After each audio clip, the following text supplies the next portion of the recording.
me sens. Non, tu peux faire plus que ça, plus que ça. Merci beaucoup, maman. Merci beaucoup.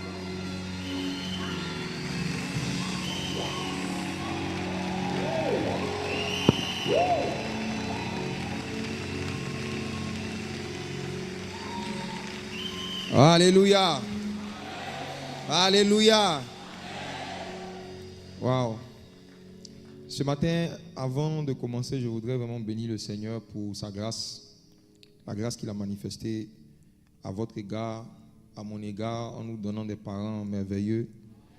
En la personne de l'apôtre Yves Castanou et de maman Abby. J'aimerais qu'on célèbre Dieu pour leur vie. Nous les aimons beaucoup du côté de la Côte d'Ivoire. Amen. Une petite anecdote, c'est que je ne savais pas que l'apôtre Ivan Castanou était jumeau jusqu'à il y a encore juste 2 ans ou 3 ans. Pendant toutes ces années, quand je voyais des vidéos, je me disais, mais souvent le monsieur il change. Et il y a environ 1 an que j'ai commencé à regarder de façon très régulière les vidéos de papa. Et un jour, mon père spirituel, le pasteur Yannick Djati, m'a dit, tiens, il y a l'apôtre Yves Castanou qui m'a appelé et il m'a posé des questions sur toi. Je vous assure que je n'y croyais pas. Je me suis dit, c'était une blague. Je ne croyais pas. Et il m'a dit si, j'ai dit non, je ne croyais pas. Jusqu'au jour où papa lui-même un jour m'appelle et m'encourage. Et vous savez, c'est très, très, très, très rare dans notre génération de voir des pères qui encouragent. Ils corrigent, oui, ils sont sévères, mais qui encouragent aussi des jeunes qui essaient de servir Dieu. Nous ne sommes pas parfaits, on essaie de servir Dieu. Et c'est une bénédiction d'avoir des parents qui nous encouragent. J'aimerais qu'on honore Dieu pour leur vie. Merci beaucoup, maman. Merci beaucoup, papa. Merci beaucoup. Que Dieu vous bénisse. Je veux aussi bénir le Seigneur pour la vie de l'homme par qui Dieu est passé pour m'engendrer en tant que berger, en tant que pasteur. Mon père spirituel, je l'appelle affectueusement chat de Côte d'Ivoire et sa cavalerie. Le pasteur Yannick Djati, j'aimerais qu'on honore Dieu aussi pour sa vie. Il vous transmet ses salutations. Je sais que par la grâce de Dieu, un jour, il sera aussi avec vous par la grâce de Dieu. Je dis merci aussi à mon épouse qui m'a donné sa bénédiction et sa permission pour venir ici, Magali à Messan, là où elle est. Je la salue. Que Dieu vous bénisse abondamment tout le monde. Je salue tous les hommes de Dieu, tous les fils et les filles de papa. Je reconnais des visages aussi. Que Dieu vous bénisse abondamment. Asseyez-vous, asseyez-vous. Merci beaucoup. Alors, lorsque papa m'a demandé d'apporter un message ce matin, je lui ai demandé quel est le thème général que vous êtes en train de voir ici. Et il m'a parlé de la croissance en Christ. Amen, n'est-ce pas? La croissance en Christ. Et comme sous-thème de ce grand thème, nous allons parler pendant quelques minutes de la croissance spirituelle de Christ lui-même. La croissance spirituelle de Jésus-Christ homme. Ça sera le thème de mon message ce matin. C'est une réalité que j'ai découverte qui m'a fait rentrer, qui a suscité d'abord en moi la foi et ensuite qui m'a fait rentrer dans le surnaturel il y a quelques années. Je ne croyais pas, comme beaucoup parmi vous, que c'était possible à notre époque, en tant qu'homme, de pouvoir faire les mêmes œuvres que Jésus, encore moins de plus grandes. Nous connaissons tous cette promesse de notre Seigneur Jésus qui a dit que celui qui croit en moi fera les mêmes œuvres et de plus grandes. Mais malheureusement, cette promesse n'est qu'une théorie et n'est qu'un verset pour la majorité des disciples de Jésus de notre époque. Pourquoi? Parce que beaucoup d'entre nous, on se dit que ce que Jésus a fait, il a fait parce qu'il était Dieu. Et vu que nous ne sommes pas Dieu et que nous ne serons jamais Dieu, on ne se sent pas capable de faire les mêmes œuvres et de plus grandes. Or, le Seigneur Jésus-Christ n'est pas un menteur. Jésus est la vérité. Il ne peut pas nous dire que nous pouvons faire quelque chose alors que ce n'est pas possible. Il dit celui qui croit en moi. Il n'a même pas dit celui qui est pasteur, celui qui est apôtre, celui qui est prophète. Il dit celui qui croit en moi fera les mêmes œuvres et de plus grandes. Est-ce qu'il y a quelqu'un qui croit en Jésus ce matin? Est-ce qu'il y a quelqu'un qui croit en Jésus ce matin? Lisons Luc chapitre 2, verset 52.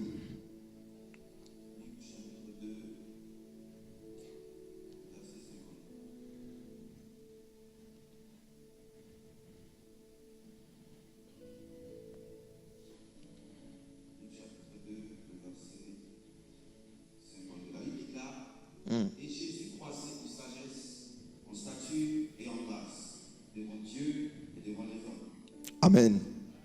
Et Jésus croissait en sagesse, en stature et en grâce. Dans ce verset, on nous cite les 3 domaines dans lesquels Jésus a grandi lorsqu'il est venu sur la terre. J'aimerais vous poser 2 questions, mes frères et sœurs. La première question, est-ce que Dieu peut grandir? Est-ce que Dieu peut croître? Vous avez peur de répondre?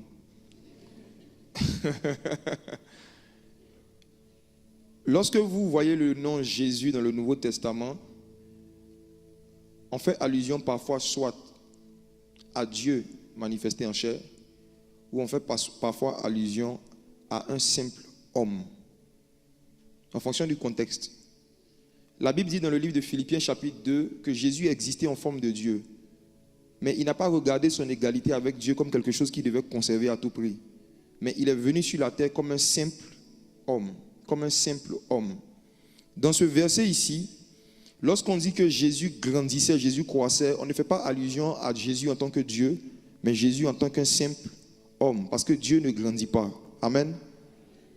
Dans ce verset ici, on ne nous parle pas d'un Jésus qui est un homme qui se fait Dieu, non. On nous parle plutôt de Jésus qui était un Dieu, mais qui s'est fait un simple homme. Donc il s'est soumis à tous les principes de croissance auxquels tous les hommes sont soumis. Jésus a fait exprès d'abandonner sa divinité et de venir recommencer à zéro le processus de croissance physique et de croissance spirituelle auquel nous tous nous sommes soumis pour nous donner la foi que nous aussi nous pouvons grandir en sagesse, en stature et en grâce devant Dieu et devant les hommes. Amen. Tout ce que Jésus a manifesté pendant son ministère terrestre n'était pas le fruit de sa divinité, c'était le fruit de sa croissance. Ce n'est pas parce que Jésus était Dieu qu'il manifestait la sagesse qu'il avait, c'est parce qu'il avait grandi en sagesse. Ce n'est pas parce que Jésus était Dieu qu'il manifestait la grâce d'opérer des miracles, c'est parce qu'il avait grandi en grâce. Toutes les grâces que vous voyez Jésus manifester ne sont pas le fruit de sa divinité, c'est le fruit d'une humanité qui a grandi. Pour nous donner la foi que nous aussi, si nous suivons le même processus, on peut arriver au même stade de croissance et commencer à faire les mêmes œuvres et de plus grandes. Alléluia.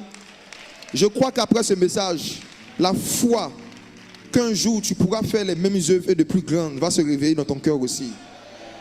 Je crois qu'après ce message, tu vas comprendre que rien n'est impossible à Dieu et rien n'est impossible à celui qui croit. Celui qui croit et Dieu habitent dans la même pièce. Et ils peuvent faire les mêmes choses, ils peuvent voir les mêmes choses. Lorsqu'on parle du fameux prophète qui s'appelait Balaam, la façon dont la Bible le présentait, on dit Balaam, homme qui voit la vision de Dieu. Balaam n'avait pas de vision, Balaam voyait les visions de Dieu. Ça veut dire que Balaam avait atteint un stade de croissance dans le prophétique où il voyait ce que Dieu voit. Dieu ne lui montrait rien, mais quand Dieu regarde, lui aussi il regarde.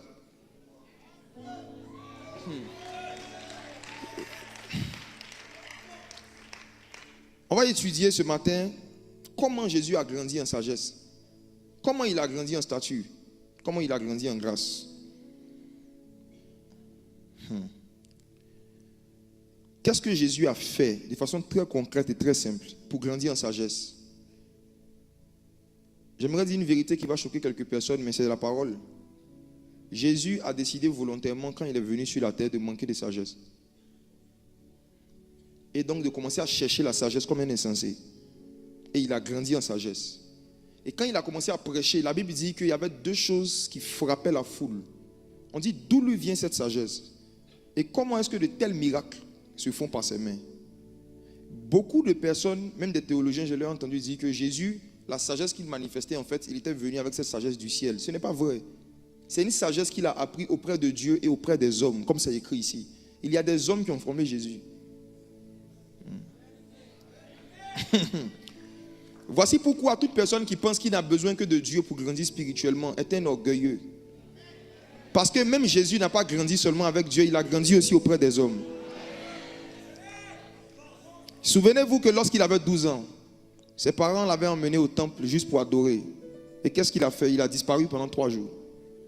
Et lorsqu'ils ont retrouvé Jésus, qu'est-ce qu'il faisait? Il n'était pas en train de jouer au foot. Il était en train d'interroger les anciens.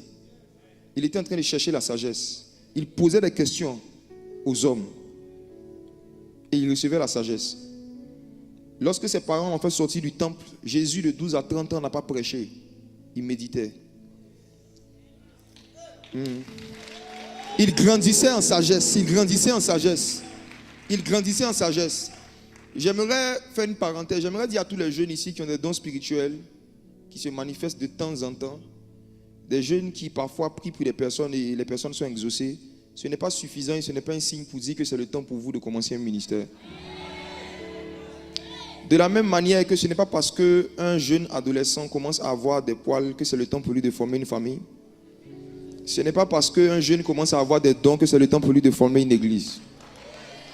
Parce que l'église ne doit pas être fondée sur des dons, mais sur la sagesse.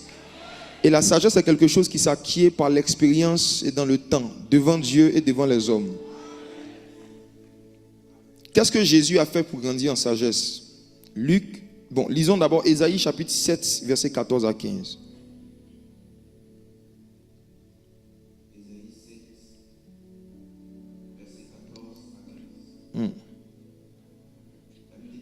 C'est pourquoi le Seigneur lui-même vous donnera un signe. Voici, la jeune fille deviendra enceinte, elle enfantera un fils et elle lui donnera le nom d'Emmanuel. Ensuite, verset 15, il mangera de la crème et du miel jusqu'à ce qu'il sache rejeter le mal et choisir le bien. Est-ce que tu peux relire le verset 15 en remplaçant le mot « il » par « Christ » C'est pourquoi Verset 15 uniquement, en remplaçant le mot « il » par « Christ ».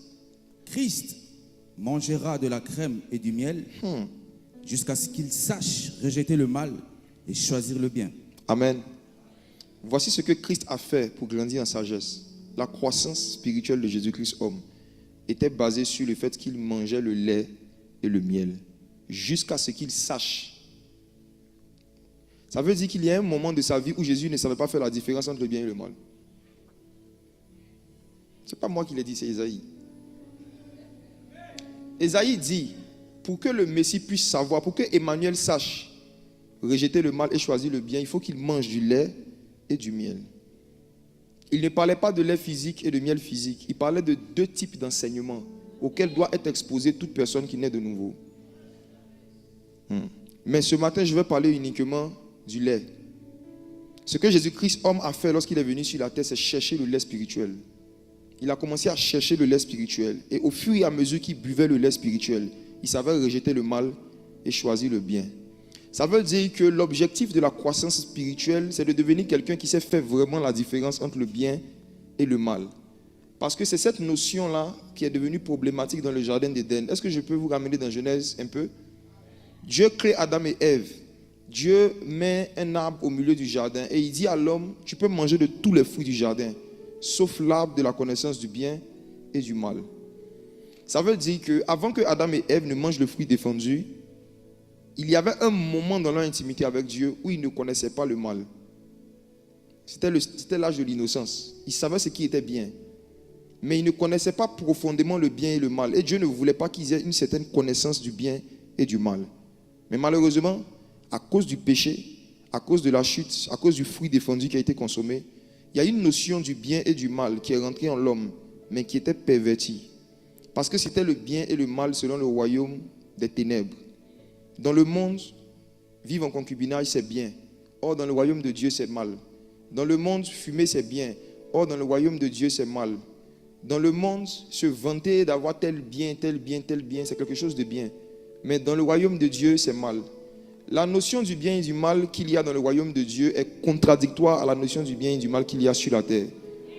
Et malheureusement, à cause d'Adam et à cause de la nature adamique dont nous avons hérité, notre connaissance du bien et du mal est erronée. C'est pourquoi beaucoup parmi nous, on pensait que c'était bien de ne pas aller à l'église chaque dimanche. Et on n'était pas gêné par cela. Jusqu'à ce qu'on découvre la parole de Dieu. On pensait que c'était normal de ne pas prier pendant 1 jour, 2 jours. Pour nous, ce n'était pas quelque chose de mal de ne pas méditer la parole de Dieu. Mais lorsqu'on commence à découvrir les Écritures, on se rend compte qu'il y a des choses qu'on pensait être bien, mais qui dans le fond sont mal. Donc Jésus, homme, vient sur la terre et on nous dit qu'il mangera le lait et le miel jusqu'à ce qu'il sache rejeter le mal et choisir le bien. Et Jésus grandissait en sagesse. Le lait, qu'est-ce que c'est? 1 Pierre chapitre 2, verset 2. C'est traduit par crème dans la Louis II, mais c'est la même chose, c'est le lait. 1 Pierre 2, verset 2. 1 Pierre 2, le verset 2. Désirez comme des enfants nouveau-nés le lait spirituel et pur, afin que par lui, vous croissiez pour le salut. L'apôtre Pierre écrit une lettre à des chrétiens qui n'étaient pas des nouveaux convertis. Et il dit à ces gens qui étaient déjà convertis, désirez comme des enfants nouveau-nés. Le mot comme prouve qu'ils n'étaient pas des enfants nouveau-nés. Mais il dit aux anciens convertis, désirez comme des enfants nouveau-nés le lait spirituel, afin que par lui, vous puissiez croître. Ça veut dire que le plus grand élément, le plus grand facteur de la croissance spirituelle, c'est quoi? C'est le lait spirituel. C'est le lait spirituel. Oh, je vous en prie, mes frères et sœurs, vous qui dites que vous n'aimez pas le lait, vous cherchez que la viande et la nourriture solide, vous allez arrêter de croître si vous continuez. Peu importe ton nombre d'années dans la foi, de temps en temps, tu dois boire un peu de lait. Le fait de penser qu'on est devenu trop vieux en Christ pour méditer sur des messages fondamentaux et des messages de base, c'est de l'orgueil spirituel. Parce que même Jésus s'est comporté comme un enfant nouveau-né, alors qu'il était l'ancien des jours. L'ancien des jours a bu le lait. Toi, qui es-tu?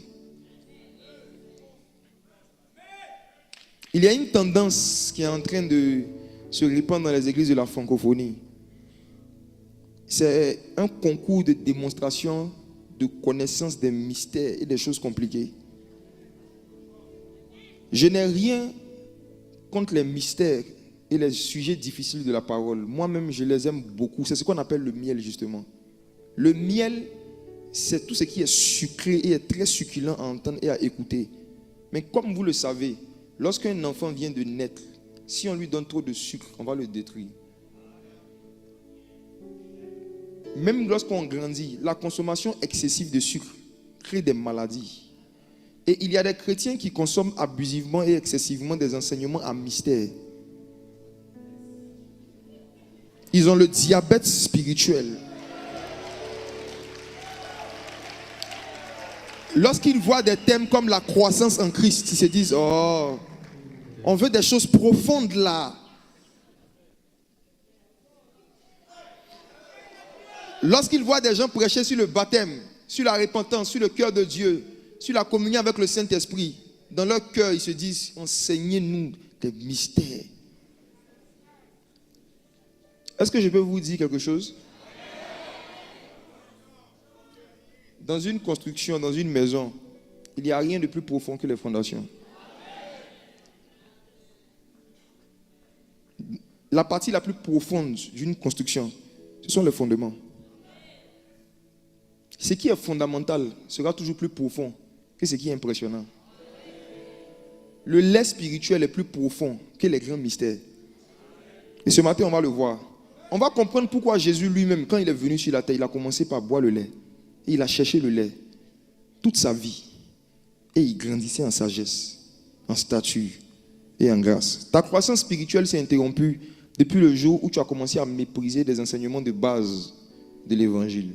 L'œuvre de la croix, la vie de prière, la vie de repentance, l'humilité, l'enlèvement, le jugement éternel.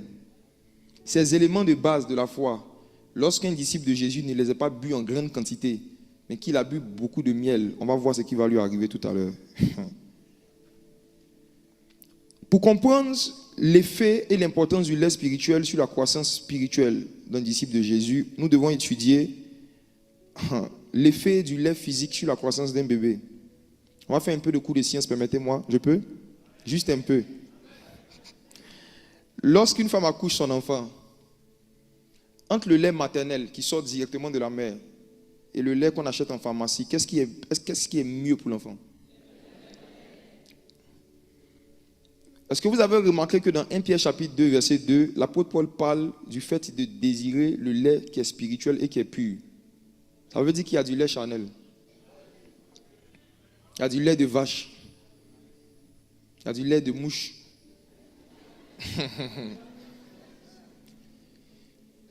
Toi qui n'es pas né de nouveau à ICC, qui a connu Christ ailleurs avant de venir ici, est-ce que lorsque tu es né, on t'a donné du lait spirituel et pur? Quel lait tu as bu avant de nous rencontrer ici?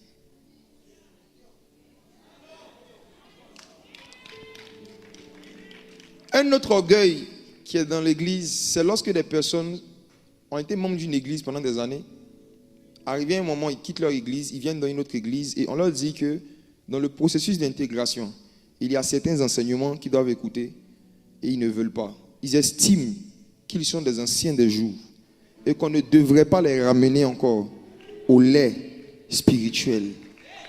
Ces chrétiens qui raisonnent comme ça, en général, sont ceux qui créent le plus de problèmes après qu'ils intègrent l'église. Pourquoi? Parce qu'un enfant qui a bu du lait maternel pur pendant 6 mois et un autre enfant à qui on a donné du lait de vache uniquement pendant 6 mois, je vous assure, ils n'ont pas la même réaction.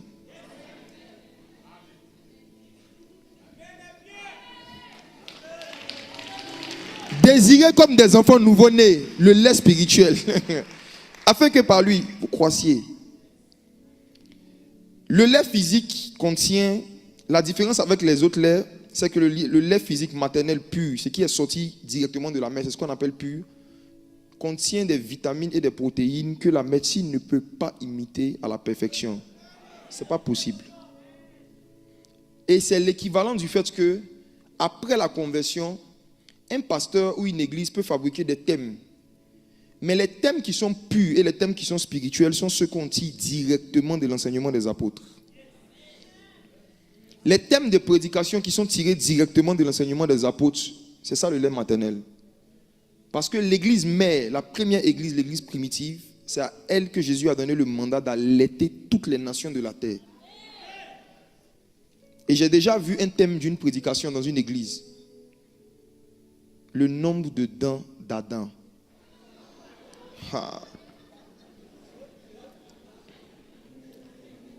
J'ai déjà vu un thème d'une prédication, la coiffure de Samson.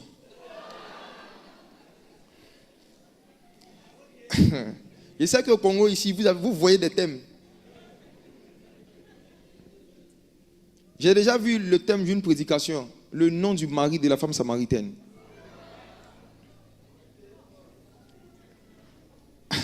Il y a beaucoup de lait sur le marché.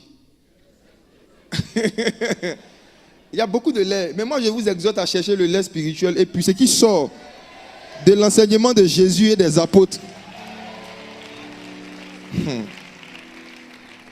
Le lait maternel pur contient beaucoup de vitamines qui permettent à un enfant de pouvoir croître de façon équilibrée et harmonieuse. J'ai sélectionné parmi ces nombreuses vitamines 3 qui ont un lien direct avec la croissance de Jésus-Christ homme et qui concernent aussi ta croissance. Dans le lait spirituel, allons dans le lait physique d'abord, on retrouve une vitamine qu'on appelle la vitamine D. La vitamine D joue quel rôle dans la croissance d'un enfant? C'est la vitamine qui engendre la solidité des os, n'est-ce pas? On retrouve aussi la vitamine A. La vitamine A, c'est la vitamine qui produit la croissance de la vision physique. Ce qui permet à l'enfant de pouvoir développer sa faculté de voir. C'est la vitamine A. Tout ça, ça y est dans le lait spirituel. Beaucoup parmi vous, vous allez comprendre pourquoi vous n'avez jamais de songe clair et de vision claire. J'arrive ce matin. Vous allez comprendre. Vous allez comprendre pourquoi est-ce que Jésus a dit dans les derniers temps, je répandrai mon esprit sur toute chair. Les jeunes gens et les jeunes filles verront des visions. Même pourquoi aujourd'hui on a beaucoup de jeunes gens et de jeunes filles qui ne voient jamais rien. C'est un problème de lait. C'est un problème de vitamine A. Donc ce matin, je vais parler de 3 vitamines. Vitamine A, vitamine D et la vitamine K. La vitamine K, c'est la vitamine qui favorise la coagulation et la cicatrisation des blessures. Beaucoup parmi vous, vous allez comprendre pourquoi vous avez du mal à pardonner.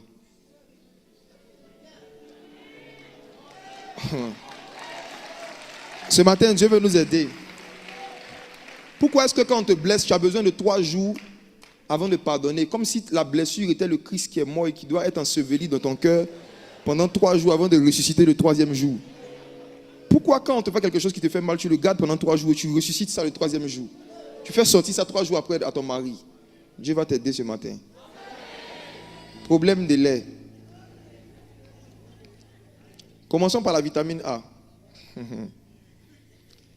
On retrouve dans le lait, une vitamine qu'on appelle la vitamine A, qui est chargée de pouvoir faire grandir la faculté de voir clair, de voir clairement.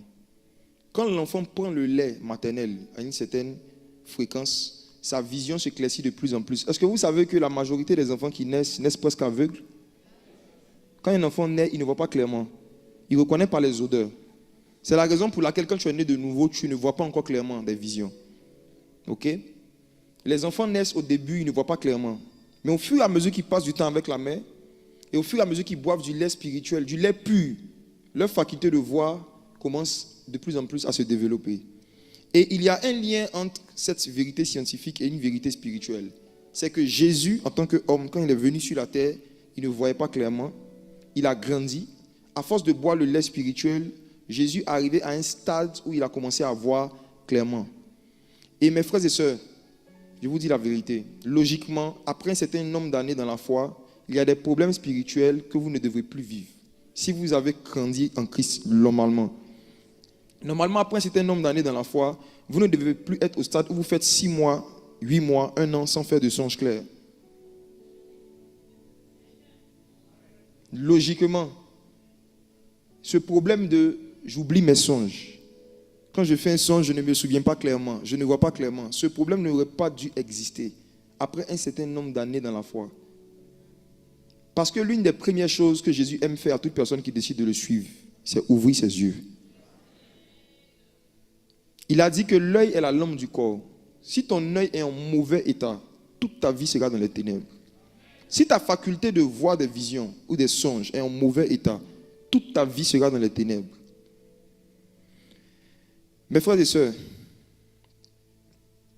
j'aimerais que chacun se pose une question. Quel est l'état actuel de mes yeux spirituels? En quoi est-ce que le fait de boire le lait augmente la faculté de voir des visions? Permettez-moi de revenir un peu en arrière. Est-ce qu'il y a quelqu'un qui se demande le lait spirituel de façon très concrète? C'est quel type de message? C'est quoi? C'est-à-dire dans tous les thèmes qui sont dans la Bible.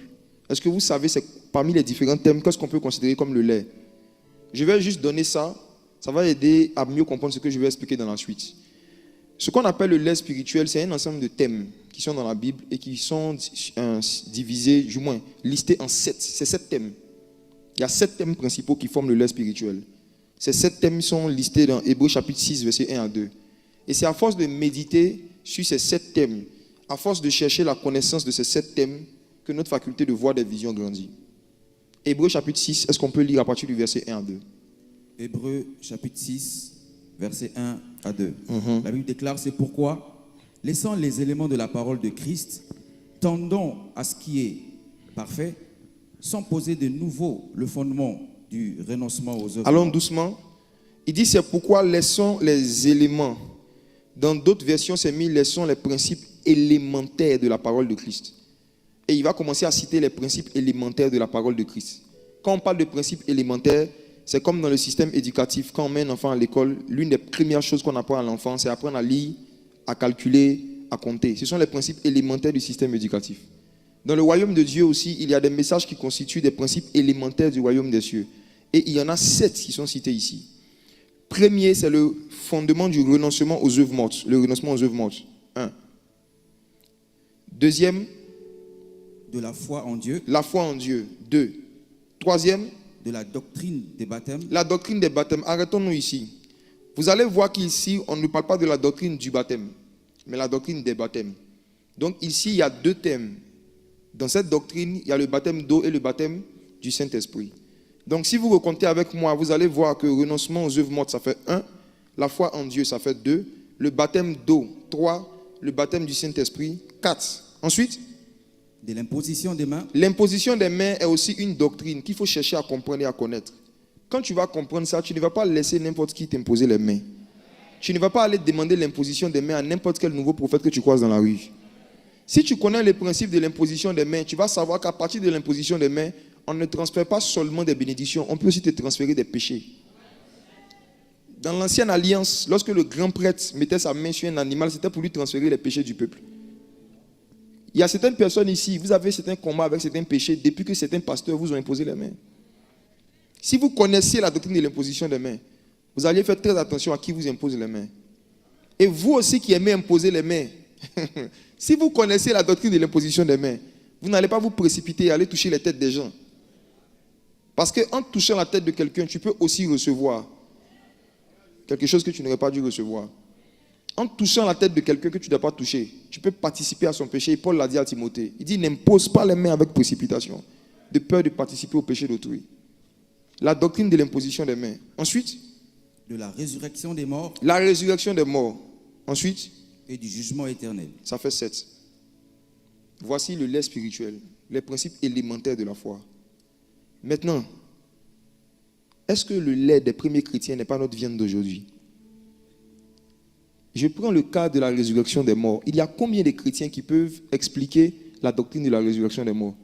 Même parmi les pasteurs, il y en a combien qui maîtrisent ce principe de la résurrection des morts? Pourquoi est-ce qu'il fallait que Christ meure et ressuscite avant qu'on soit sauvé? Pourquoi est-ce que le fait d'avoir versé son sang seulement n'était pas suffisant pour qu'on ait le salut? Ça ressemble à un sujet compliqué pour nous, mais pour les premiers chrétiens, c'était quoi? Le lait. Le lait. C'est pourquoi je disais qu'il n'y a rien de plus profond que le lait. Ça ressemble à des sujets basiques, mais en fait, quand tu vas commencer à méditer dessus, surtout la doctrine des baptêmes, je me rappelle en début de cette année, j'ai annoncé à l'église en Côte d'Ivoire, j'ai dit, le thème du mois de janvier, ça sera le baptême d'eau. J'ai entendu, oh. J'ai dit, je vais parler du baptême d'eau pendant 4 dimanches. Donc, tous ceux qui sont déjà baptisés se sont dit qu'ils vont s'ennuyer, n'est-ce pas?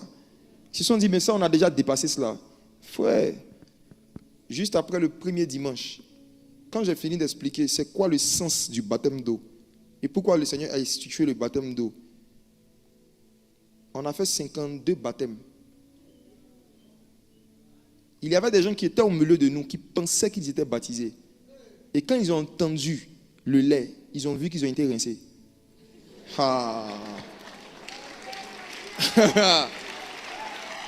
Ils ont vu qu'ils ont été baignés.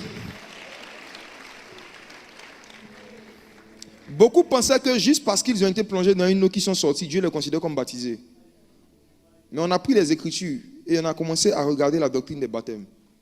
Et quand j'ai expliqué le sens du baptême d'eau, l'origine du baptême d'eau depuis l'Ancienne Alliance, j'ai expliqué que ça n'a pas commencé avec Jean, ça a commencé avec Genèse chapitre 1. J'ai expliqué que la première personne, du moins la première création qui a expérimenté le baptême par immersion, c'était la terre. Au commencement, la terre était immergée. Il y avait de l'eau à la surface de la terre. Et Dieu a demandé que la terre sorte de l'eau. La terre est sortie de l'eau. Et Adam et Ève aussi ont vécu la même chose, fabriqués à partir de la poussière de la terre. Ils rentrent dans le jardin et Dieu commence à emmener 4 fleuves. J'ai commencé à leur expliquer qu'il n'y a personne qui a eu une intimité avec Dieu sans passer par le baptême, même pas Jésus. Jésus est né. Lorsqu'il est né, les mages l'ont adoré, gloire à Dieu. Les bergers l'ont adoré, c'était bien. Mais jamais Dieu n'a dit, celui-ci est mon fils. Parce qu'il n'avait pas encore pris la décision de se baptiser. C'est le jour où Jésus allait se baptiser que le ciel s'est ouvert. Donc le ciel était fermé sur sa vie. Ce n'est pas la sainteté qui ouvre le ciel. Jésus était saint, mais le ciel était fermé. Jésus est venu, il a fait son ministère et il a dit à la fin, allez faire de toutes les nations des disciples. Matthieu 28, il dit comment? Les baptisant. Ça veut dire qu'on ne peut pas faire de quelqu'un un disciple sans le baptiser. Le début du disciple, c'est le baptême. Et beaucoup n'ont pas commencé par ce lait. Il y en a qui sont sortis de l'église catholique et qui sont venus dans les églises évangéliques, estimant qu'ils ont déjà été baptisés quand ils étaient bébés. Et malgré tous les enseignements qu'ils entendent, ils endurcissent leur cœur. Mais ils veulent qu'on leur enseigne sur l'intimité avec le Saint-Esprit. Le Saint-Esprit n'a d'intimité qu'avec ceux qui ont été reconnus fils de Dieu. C'est après le baptême de Jésus que le Saint-Esprit est descendu sur lui sous la forme d'une colombe. La raison pour laquelle tu ne vois pas le Saint-Esprit sous une forme visible, sous une forme corporelle, tu ne vois pas l'Esprit en chair, c'est parce que toi-même ta chair n'est pas encore passée par l'immersion. Donc ça ressemble à des sujets simples, tout ce qui est expliqué ici, mais je vous assure, aspirez au lait spirituel. Ayez à cœur de reméditer sur chacun de ces thèmes. Vous allez vous rendre compte qu'il y a des bases dans l'intimité avec Christ que vous n'aviez pas. Et en toute humilité, vous allez commencer à boire ce lait régulièrement. Et vous allez commencer à avoir des expériences que vous n'aviez pas auparavant. L'une de ces expériences, ce sont les visions claires. La vitamine D. Vitamine A, pardon. La deuxième vitamine maintenant, c'est la vitamine D. J'étais en fait pressé d'arriver dessus, c'est pour ça que je dis ça depuis. La vitamine D est la vitamine qui est dans le lait spirituel et qui est responsable de la solidité des os. Ah, mes frères et sœurs. Pourquoi est-ce que beaucoup de chrétiens rétrogradent facilement, se découragent facilement, ils sont faibles? En fait, c'est un problème d'os. Les chrétiens solides sont devenus rares. Les chrétiens qui passent par des épreuves, par des humiliations, par des rejets et qui gardent leur vie de prière, qui gardent leur vie de jeûne, qui gardent leur service à l'église, c'est devenu rare. Pourquoi? Parce que beaucoup, dès le début de leur conversion, n'ont pas bu assez de lait spirituel. Leurs os ne sont pas solides. Lisons quelques versets. 2 Rois chapitre 13, versets 20 à 21. La vitamine D qui est contenue dans les enseignements de base de la foi, c'est que lorsque tu vas méditer le lait spirituel, il y a une force qui va venir dans tes os. 2 Rois chapitre 13, versets 20 à 21. 2 Rois chapitre 13, versets 20 à 21. La Bible déclare, Élisée mourut et on l'enterra. L'année suivante, des troupes des Moabites pénétrèrent dans le pays. Verset 21. Et comme on enterrait un homme, voici, on a aperçu une de ces troupes et l'on jeta l'homme dans les sépulcres d'Élisée. Oui. L'homme alla toucher les os d'Élisée et il reprit vie et se leva sur ses pieds. Alléluia. Voici l'une des histoires les plus bizarres de la Bible. Je vais donner maintenant un peu de miel.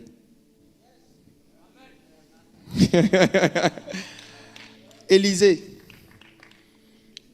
était berger. Il surveillait des bœufs. Et le Seigneur dit à Élie, va oindre Élisée à ta place. Il oint Élisée. Élisée prend la suite du travail d'Élie. Et il y a une histoire qui se passe. Une femme n'avait pas d'enfant. Et un jour, Élisée lui dit, l'année prochaine, à la même époque, tu auras un enfant. Tant que Élisée dormait et habitait dans la maison de cette femme, l'enfant était vivant. Mais la Bible dit qu'un jour, Élisée s'était retiré pendant un certain temps et l'enfant est mort. Et quand l'enfant est mort, Élisée a été informé. Et ceux qui connaissent l'histoire, qu'est-ce que Élisée a fait? Il a donné son bâton à son serviteur pour aller mettre sur le corps de l'enfant. Mais l'enfant ne s'est pas réveillé. Pourquoi?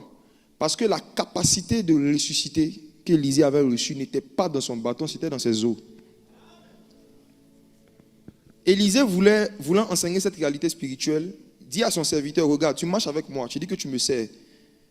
Et d'après vous, une fois que tu sers, tu as forcément la même onction. Ah bon? Ok. Tiens le bâton, va essayer. Va essayer de faire les mêmes œuvres que moi. Va essayer.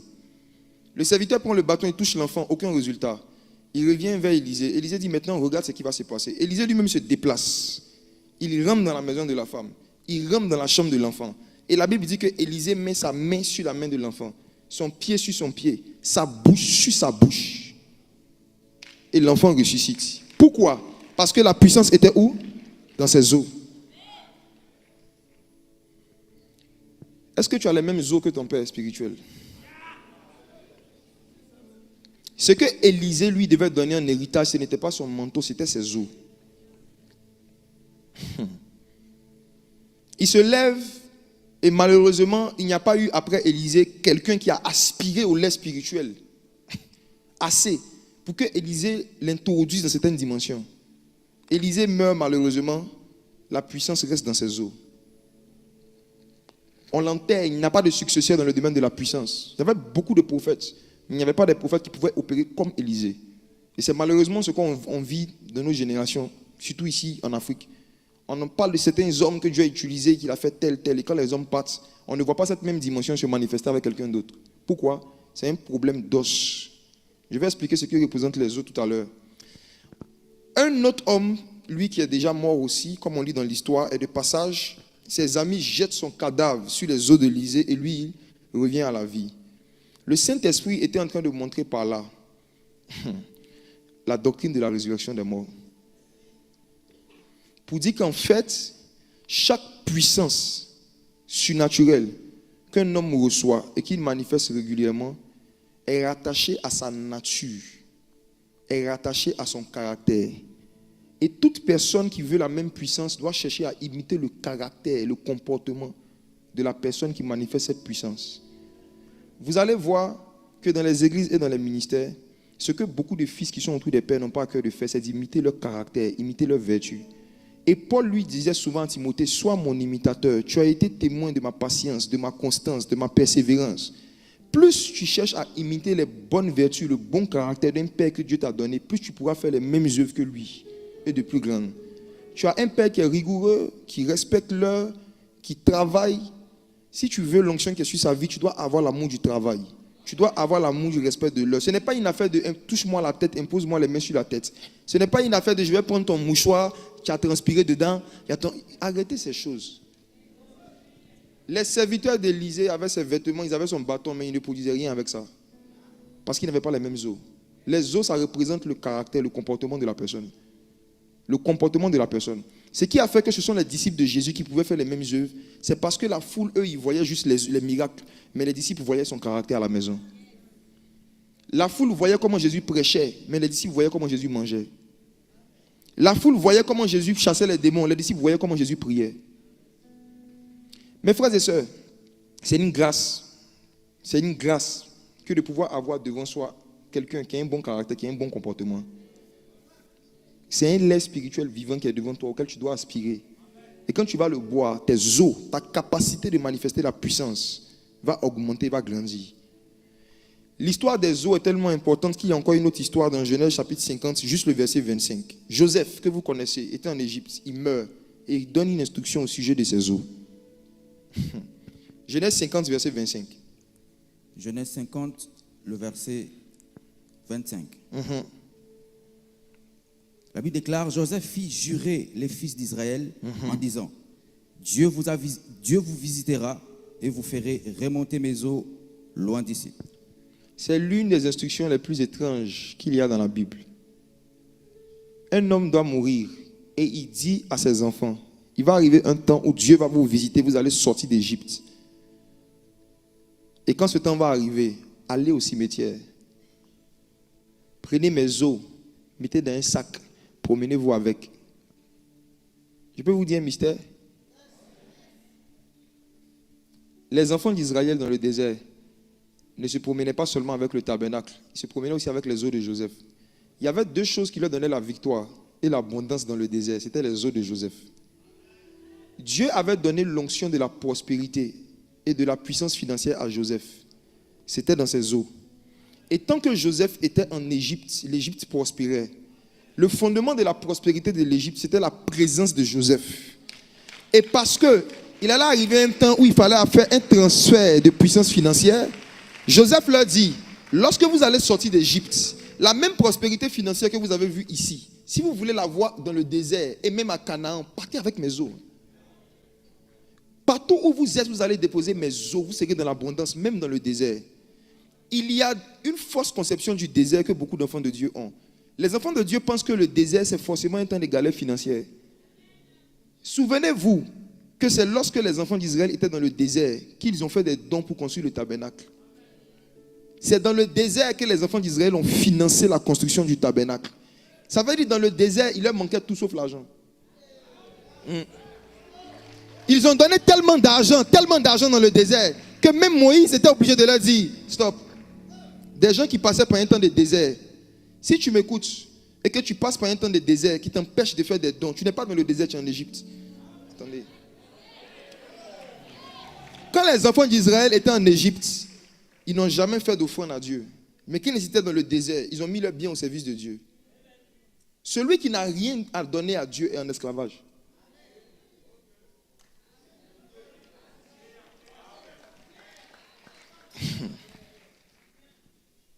Le désert, ce n'est pas forcément un temps de manque. C'est un temps d'épreuve. Mais les épreuves ne viennent pas toujours en forme de manque. Les enfants d'Israël ne manquaient de rien dans le désert. Quand ils avaient besoin de nourriture, il leur suffisait de demander. Au lieu de demander, ils ont murmuré. Même dans leur murmure, ils ont eu la manne. Quand ils avaient soif, ils pouvaient juste demander. Au lieu de demander, ils ont murmuré. Dans leur murmure, ils ont eu de l'eau qui est sortie du rocher. Lorsqu'il fallait financer la construction du tabernacle, la particularité du tabernacle, c'est que la majorité des outils devaient se faire avec de l'or. Et Moïse ne devait pas aller prendre un crédit avec Pharaon.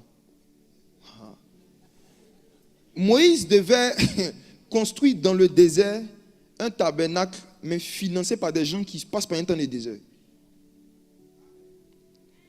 Et ces gens ont donné leur bien. Il y en a eu plus qu'assez. La Bible dit que Moïse leur a demandé d'arrêter de donner parce qu'ils étaient dans l'abondance, dans le désert.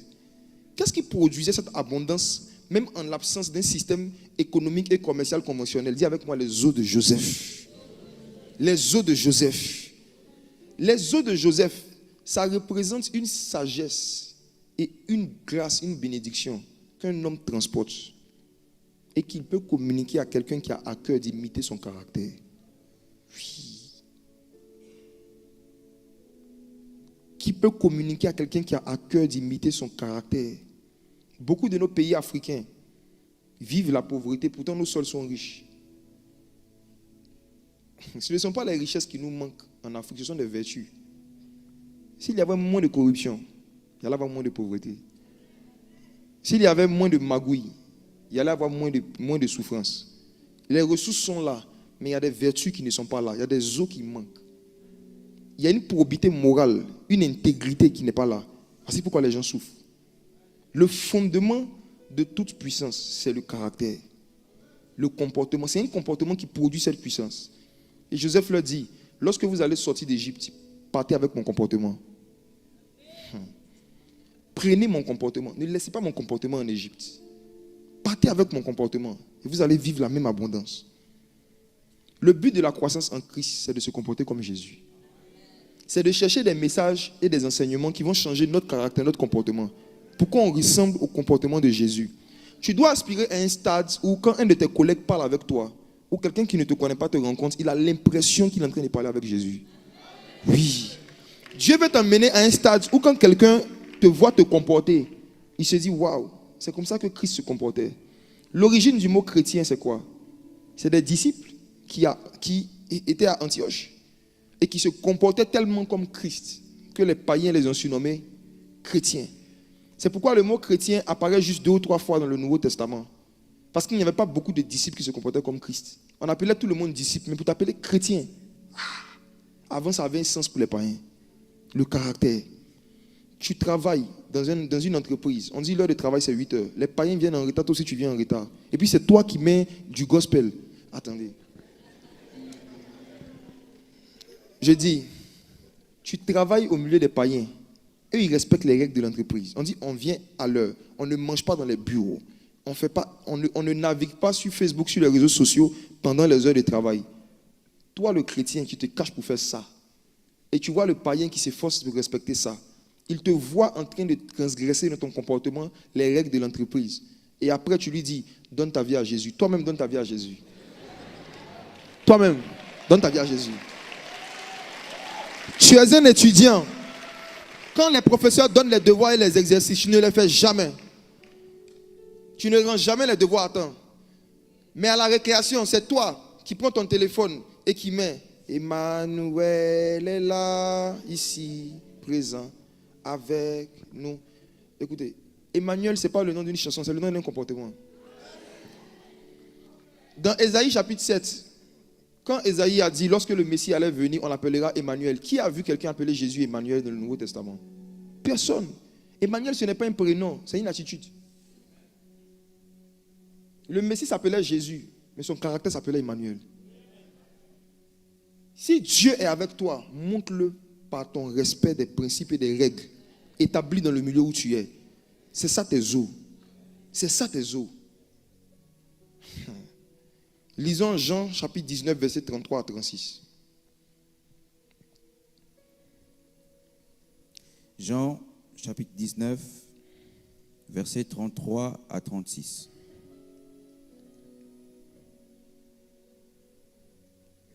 La Bible déclare, s'étant approché de Jésus et le voyant déjà mort, ils ne lui rompirent pas les jambes. Verset 34. Mais un des soldats lui perça le côté avec une lance et aussitôt il sortit du sang et de l'eau. Ensuite, verset 35. C'est lui qui l'a vu, on a rendu témoignage et son témoignage est vrai et il sait qu'il dit vrai afin que vous croyiez aussi. Verset 36 pour terminer. Verset 36. Ces choses sont arrivées afin que l'écriture fût accomplie. Aucun de ces os ne sera brisé. Dis avec moi, aucun de ces os ne sera brisé. Aucun de ces os ne sera brisé. L'une des promesses qui reposait sur la vie du Messie, c'est qu'il allait rester quelqu'un dont on n'allait pas pouvoir détruire les bons caractères, les bonnes vertus. Aucun de ces os ne sera brisé signifie, malgré toute la méchanceté et la violence que les gens vont lui faire, il ne va pas perdre ses vertus. Malgré tous les coups qu'il va prendre dans la vie, il va garder un cœur bon. Malgré tous les coups qu'il va prendre dans la vie, il ne va pas devenir quelqu'un de méchant. Mais toi, tellement de tes os ont été brisés.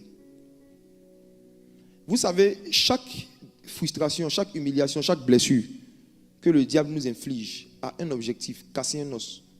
C'est-à-dire détruire en nous un bon comportement qu'on avait. Il y a des gens ici qui ont décidé de ne plus aider des orphelins. Parce qu'à un moment, ils ont aidé certains orphelins qui n'étaient pas des orphelins. Ils ont aidé certains orphelins pour découvrir après que c'était des faux orphelins. Ça a brisé en eux un os. Ils ont décidé de ne plus jamais faire. Il y a des gens ici qui ont adopté dans leur maison des gens qui n'étaient pas leurs enfants biologiques. Et le comportement, l'attitude que ces gens ont eu avec eux après, les trahisons, la méchanceté que les gens leur ont manifestée, ont fait qu'ils ont pris une décision. Moi, je ne vais plus jamais héberger quelqu'un. Un de tes os a été brisé. Il y a des personnes ici qui ont connu des relations amoureuses, qui sont tellement mal finies qu'ils ont dit, moi je ne veux plus jamais me marier. Un de tes os a été brisé. Il y en a ici qui ont passé des examens. Avec tout leur cœur, ils ont étudié, ils ont fait tout ce qu'ils pouvaient faire, ils ont échoué. Quelque chose s'est cassé en eux. Ils disent, moi je ne vais plus passer de concours. Il y a un de tes os qui a été brisé. Mais ce matin, je t'annonce une bonne nouvelle. Il y a en ce lieu celui qui ressuscite et qui restaure les os. Le Dieu d'Ézéchiel est présent en ce lieu. Il y a un vent qui va souffler ce matin sur des ossements desséchés. Et Dieu va restaurer en toi des vertus, des qualités que la vie a brisées en toi. Lequel de tes os a été brisé? Réfléchis bien. Est-ce qu'il n'y a pas quelque chose de bon que tu avais l'habitude de faire pour les gens et que tu as décidé d'arrêter de faire après une blessure?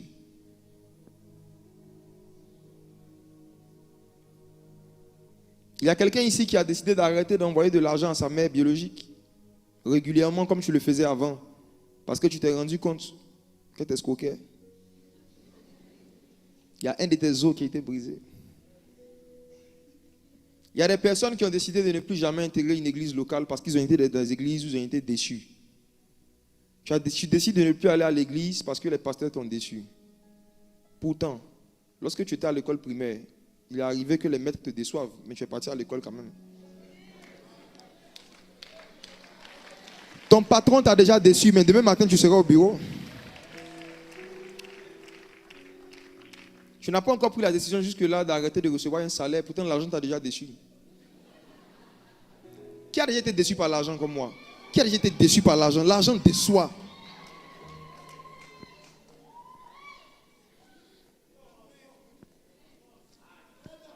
Le diable utilise chacune de nos blessures pour briser en nous une vertu, un caractère qu'on est censé manifester régulièrement.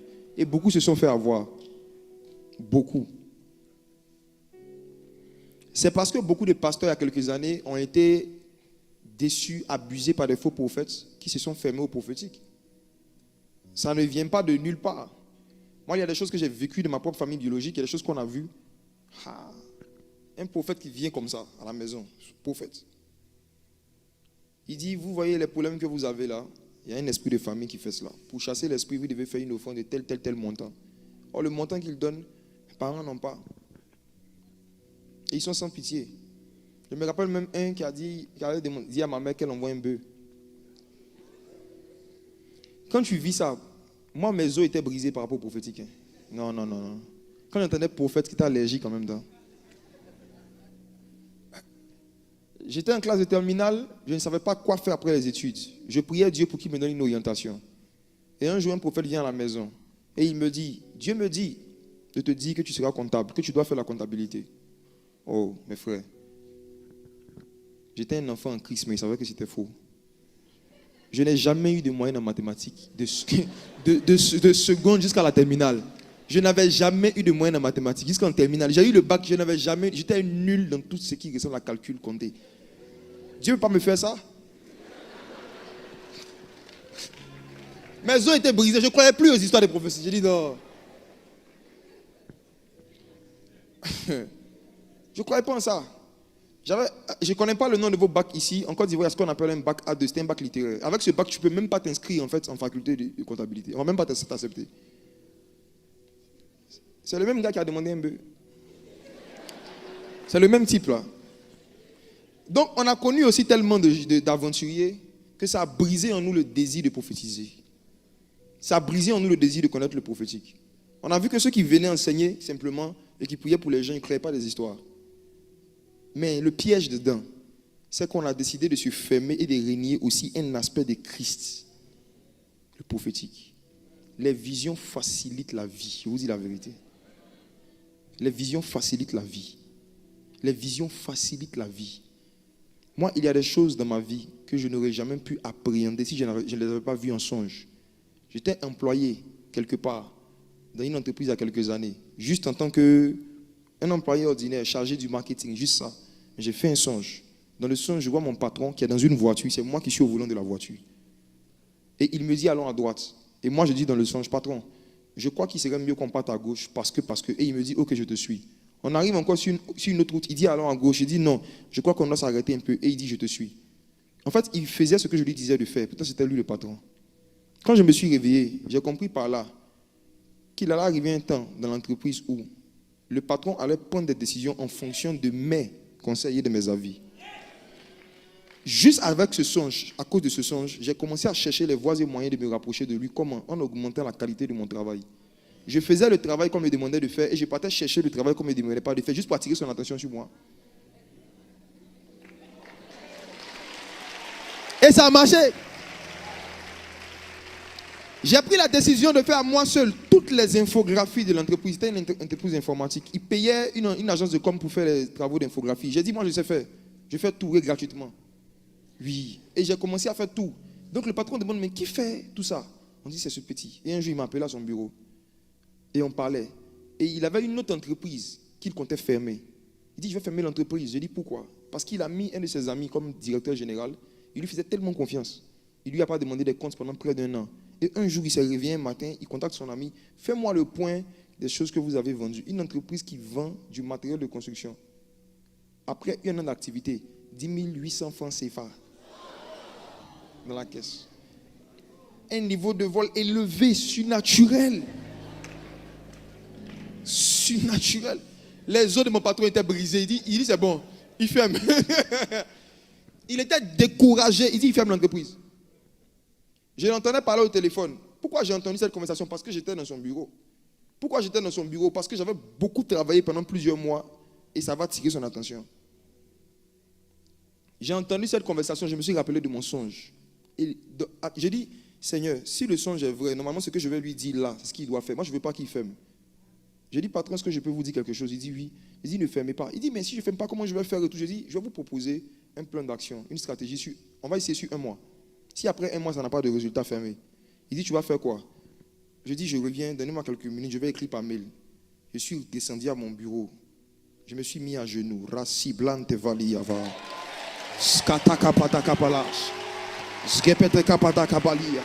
Esprit de sagesse et de révélation, inspire-moi. J'ai prié, des idées ont commencé à me venir. J'ai commencé à écrire. Au lieu de faire la vente d'entreprise en entreprise B2B, on va commencer à faire la vente en ligne. Je vais mettre en place une page de vente en ligne. On va supprimer le budget qu'on donnait pour le carburant des commerciaux. On va le prendre pour faire la publication sponsorisée. J'ai commencé à avoir des idées, j'ai écrit. Et puis j'ai dit, je vais tester sur un mois. Je reviens vers le patron le même jour, je lui montre, il regarde. Il dit, je te donne un mois. Fais. Si ça porte du fruit, on va garder l'entreprise. Dans le cas contraire, on va fermer. Je dis, ok. Séance tenante, il prend son portable, il appelle à RH, il dit, allô, bon, à partir de lundi prochain, il y aura un nouveau directeur commercial. Histoire vraie. Je suis passé de chargé à directeur commercial en 24 heures. J'avais quoi? 22 ans. Ça a créé un mécontentement dans l'entreprise. Quand je suis venu, j'ai attrapé les voleurs. Il y avait un réseau de commerciaux voleurs. Ils prenaient l'argent, on va en visite, on va en clientèle. Ils vous font ça. Ils visitent des fantômes. Je suis venu, j'ai dit dorénavant, personne ne va plus en visite. Je vais vous apprendre à chercher des clients par mail et par phoning. On ne bouge plus, on est tous au bureau. Il y a 2 qui ont démissionné. Parce qu'apparemment, l'argent du carburant était leur salaire. En 2 semaines, J'ai vendu plus de 2 millions. Le patron m'a mis directeur général. C'est parti de quoi? Dis avec moi un songe. Un songe. Pourquoi est-ce que Nebuchadnezzar, qui était païen, a arrêté toutes les activités politiques et professionnelles de Babylone à cause d'un songe qu'il a oublié? Est-ce que vous avez déjà posé la question? Pourquoi est-ce qu'un roi fait un songe et au lieu de faire comme toi, il se réveille le matin, il oublie son songe. Et au lieu de faire comme toi, de se dire, j'ai fait un songe bête, j'ai oublié, et puis continuer sa vie. Pourquoi Nebuchadnezzar n'a pas fait comme toi? Pourquoi lui, quand il oublie un songe, il fait arrêter tout ce qu'il fait? Il convoque les magiciens, les occultistes. Il dit, s'il vous plaît, est-ce que quelqu'un peut m'aider à me rappeler de mon songe et me donner l'interprétation? On dit personne. Il dit, si personne ne le fait, je vous tue tous. Pourquoi est-ce qu'un roi païen décide de faire tuer des hommes parce qu'il n'arrive pas à lui raconter son songe? Nebuchadnezzar savait que quelqu'un qui dit qu'il est spirituel, mais qui n'arrive pas à rentrer dans le monde spirituel, mieux vaut qu'il meure. On les appelait les magiciens et les sages. Pourquoi ce niveau de spiritualité ne pouvait pas être mis au service de l'État? Tuez-les. J'aimerais dire à quelqu'un ici qui a des dons prophétiques, mais qui ne cherche pas à mettre au service de son entreprise. Un jour, on va te tuer. On va te chasser un jour. Nebuchadnezzar savait que c'est très dangereux de continuer sa vie sans avoir l'interprétation d'un songe important. Parce qu'un songe, c'est une direction pour 10 ans, pour 15 ans. Un songe peut t'éviter des catastrophes, t'éviter des malheurs. Un songe peut t'inspirer sur une sagesse que tu dois manifester pour avoir de nouveaux business, de nouvelles idées. Nebuchadnezzar s'est assis et il a commencé à faire le point de ses songes. Je te souhaite ça après ce dimanche.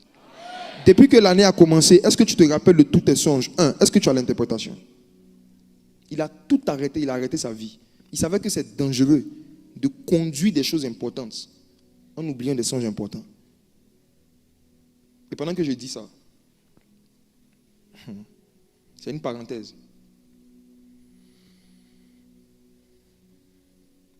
Quelqu'un ici a fait un songe dans lequel on t'a remis un panier dans lequel il y avait des œufs. La particularité du songe, c'est qu'on t'a remis un panier, il y avait des œufs, mais les œufs n'avaient pas tous la même couleur. Je ne m'arrête que là et je demande juste c'est qui. Est-ce que la personne peut se tenir debout? Tu as vu une scène dans un rêve où on t'a donné des œufs, tu as vu des œufs, mais les œufs n'avaient pas tous la même couleur. Je veux juste démontrer quelque chose avant de continuer. Pour parler de l'importance des songes. C'est qui? Je ne vois pas, à cause de la lumière, je ne vois pas tout le monde. Si vous voyez quelqu'un qui se lève, ok. La personne est où? Elle descend? Ok, qu'elle vienne. Tout l'honneur, la gloire.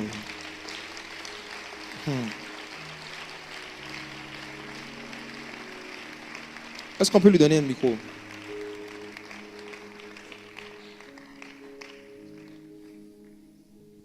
Excusez-moi, je ne veux pas du tout prétendre prophétiser. Ce que j'ai vu ici, qui s'est passé ici la semaine passée, c'est le haut niveau. Vous avez assez été servi en termes de prophétique ces 2 dernières semaines, amen. C'est juste pour faire comprendre quelque chose. Et puis je vais continuer, je vais terminer, on va prier. Bonjour ma soeur, ça va? Oui, ça va. Vous avez fait le songe quand? Ça date. Ça date? Oui. Ok. Je vais vous donner certains détails. Je vous raconte votre songe. Est-ce que vous vous souvenez que les œufs qu'on vous a donnés, il y avait 6 œufs? Est-ce que vous vous souvenez du nombre? Non, c'était tout dans un panier. Dans un panier? Oui. Il y en avait 6. Est-ce que vous vous souvenez que ça n'avait pas tous la même couleur? Oui. Il y avait certains qui avaient les couleurs d'œufs, non, les couleurs d'œufs qu'on a l'habitude de voir comme rose. Mais il y avait un œuf blanc. Oui. Ok. Votre attention a été attirée au moment du songe sur l'œuf blanc. Vous avez commencé à le regarder parce qu'il était différent des autres, en forme, en taille, en couleur. Oui. N'est-ce pas? Oui. Est-ce que vous connaissez le sens et la signification de l'œuf blanc? Non. Est-ce que vous avez cherché? Non. Voici ce que dit le Saint-Esprit. Cherchez et vous trouverez. Cherchez et vous trouverez. Le Seigneur est en train de vous donner une direction par rapport à un secteur d'activité dans lequel vous devez investir. L'élevage de poulets, la vente d'œufs. J'avais aussi pensé. Pardon? J'avais pensé sur ça. Vous avez pensé, Oui. mais vous n'avez pas encore agi. Non. Ok. Voici ce que dit le Saint-Esprit. La prochaine provision financière que vous aurez, investissez ça dedans. Informez-vous et formez-vous dans le domaine de l'élevage. Informez-vous dans ce domaine. D'accord. C'est dedans que le Seigneur veut vous rendre prospère. Que Dieu vous bénisse. Amen. Asseyez-vous. Vous voyez cette sœur, si elle n'était pas venue aujourd'hui, ce qui allait arriver, c'est quoi? C'est que elle allait prier et jeûner pour demander à Dieu de lui donner une direction par rapport à sa vie financière. Elle pouvait même aller jeûner 40 jours, maigrie pour rien. Et elle n'allait rien recevoir de Dieu. Pourquoi? Parce que Dieu ne dit jamais quelque chose qu'il a déjà dit. Dans le prophétique, Dieu ne dit pas quelque chose qu'il a déjà dit. Dieu ne parle pas deux fois. Hein.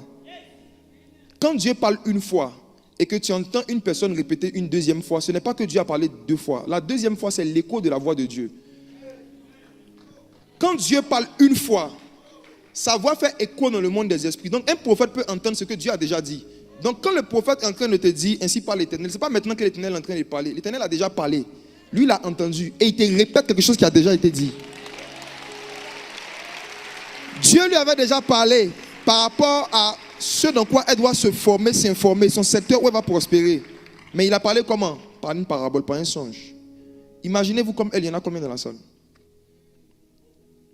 Imaginez-vous, il y en a combien? Quand je suis dans un endroit, surtout comme en France, où il y a beaucoup d'incrédulité, il y a un jeu auquel j'aime jouer. C'est de prendre un temps juste pour prophétiser et prophétiser sur des volontaires. Je dis qui ne croit pas au prophétique, qui ne croit pas dans cette histoire de prophétie, levez-vous, on va vous aider. Comme ça, les gens ne pourront pas dire que ce sont des mises en scène. C'est à la demande. Est-ce que vous croyez en ça? Jésus grandissait en grâce. La grâce prophétique, on grandit dedans. Et tu peux arriver à un stade de croissance où tu comprends que Dieu parle tout le temps. Donc pour entendre sa voix, tu n'as pas besoin de lui dire de parler, c'est toi qui as besoin d'écouter. Si tu décides de te disposer d'écouter, tu vas entendre. Dieu parle. Pourquoi est-ce qu'il ne t'arrive pas d'avoir des visions claires? Problème de vitamines. Problème de vitamines quoi? Et ça vient de quoi? Tu n'as pas assez médité sur le lait spirituel. Je vais terminer maintenant par la dernière vitamine, vitamine K qui est contenue dans le lait spirituel. La vitamine K. Wow. Pendant qu'il est en train de chercher le passage de Proverbe 19, verset 11 qu'on va lire, je parle juste comme ça. Il y a une maman qui, à la vue de cette scène, a commencé à se dire, mince, si quelqu'un pouvait aussi m'expliquer mon songe où je me retrouve dans une gare de train. On attend un train qui n'arrive jamais. Tu patientes par rapport à une soi-disant voiture, un soi-disant train, un car qui doit venir chercher des gens, il ne vient jamais. Et pendant que je parlais, tu t'es demandé est-ce que Dieu pouvait t'aider à comprendre ça. Tu auras l'explication tout à l'heure par la grâce de Dieu. Proverbe 19, verset 11 pour le moment. Lisons. Proverbe 19, verset 11. L'homme qui a de la sagesse est lent à la colère, et il met sa gloire à oublier les offenses. La vitamine K, c'est la vitamine qui favorise la coagulation et la cicatrisation de la peau en cas de blessure. Ça représente quoi pour nous? La faculté de pardonner les offenses. La faculté d'être guéri vite des blessures intérieures. Pourquoi beaucoup d'enfants de Dieu ont du mal à pardonner? Ils ont un problème de lait spirituel. Le pardon, c'est le lait. Ça dit que c'est les choses élémentaires de la vie chrétienne. Jésus dit, quand vous priez, dites notre Père, pardonne-nous nos offenses, comme nous pardonnons aux autres. Jésus dit que si vous ne pardonnez pas aux hommes leurs offenses, votre Père ne vous pardonnera pas non plus. Ça, c'est le lait. C'est quelque chose de basique. Mais mes frères et sœurs, même parmi souvent des gens qui ont 40 ans de conversion, 30 ans de conversion, quand ils ont des conflits, quand ils ont des malentendus, tu vois que souvent, même les vieux doivent boire du lait. On doit réenseigner sur le pardon des offenses à des personnes qui marchent avec Jésus depuis 15 ans, 20 ans. Il y a des gens qui ont divorcé et qui se sont remariés parce que leur conjoint n'a jamais voulu leur pardonner quelque chose. Ils n'ont pas voulu forcément. Mais ils étaient en face de quelqu'un qui a décidé de ne jamais pardonner. Proverbe 19, verset 11, une petite étude. L'homme qui a de la sagesse est lent à la colère. Évaluez le niveau de sagesse des chrétiens que vous côtoyez, pas en fonction du nombre de versets qu'ils connaissent, mais en fonction du nombre de fois où ils ne se mettent pas en colère. On évalue la sagesse de quelqu'un en fonction de sa maîtrise de soi et de sa lenteur à s'irriter. S'irriter vite est un manque de sagesse, même si tu connais tous les proverbes par cœur. En Afrique, quand quelqu'un cite beaucoup de proverbes, on dit c'est un sage. Les sages en Afrique, c'est des hommes qui citent des proverbes. Et des proverbes pour tout et pour rien. Je pense que chacun de nous, dans nos familles, où on a connu quelqu'un comme ça. On fait des réunions de famille, on explique un problème. On dit, on a une de nos filles qui veut se marier, mais le problème c'est que l'homme est en Europe, elle est ici, il veut savoir s'il peut envoyer la dot à distance. Tonton, qu'en dis-tu? Vous savez, il y a un proverbe qui dit, l'oiseau qui est loin ne peut pas s'envoler.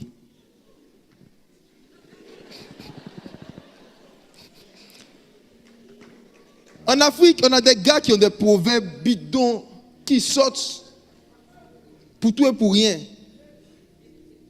Mais fais quelque chose qui ne leur plaît pas, tu vas voir la colère qu'ils vont manifester. L'homme qui a de la sagesse est là à la colère. L'homme qui a de la sagesse est moins à la colère. Maman, est-ce que tu es sage? Quand papa t'énerve.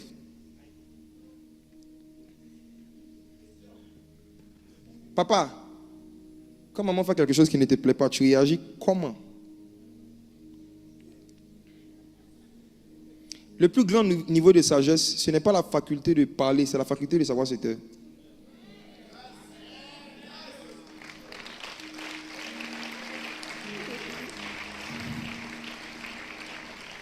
Dans la divinité, il y a le Père, le Fils et le Saint-Esprit. Chaque fois que le Père veut s'exprimer, c'est le Fils qui parle. Et puis l'Esprit révèle ce que le Fils a dit. Le Père ne parle pas comme ça parce que c'est lui qui est le plus sage.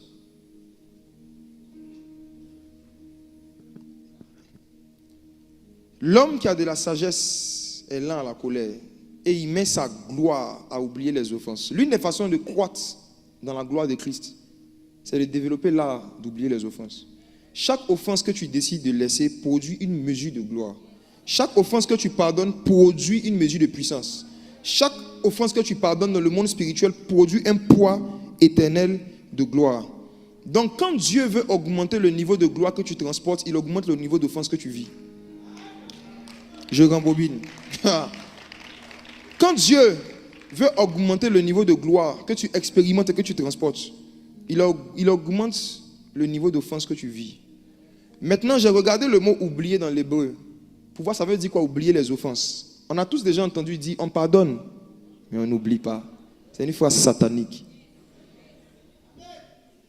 Ça, c'est la phrase des gens qui manquent de lait spirituel, qui ont des problèmes de vitamine K. Le Seigneur dit ici qu'on peut grandir en sagesse au point d'être non seulement lent à la colère, mais aussi d'oublier les offenses. Ça veut dire quoi, oublier? Je regarde dans l'hébreu et je vois que le mot qui a été traduit par oublier, c'est abar.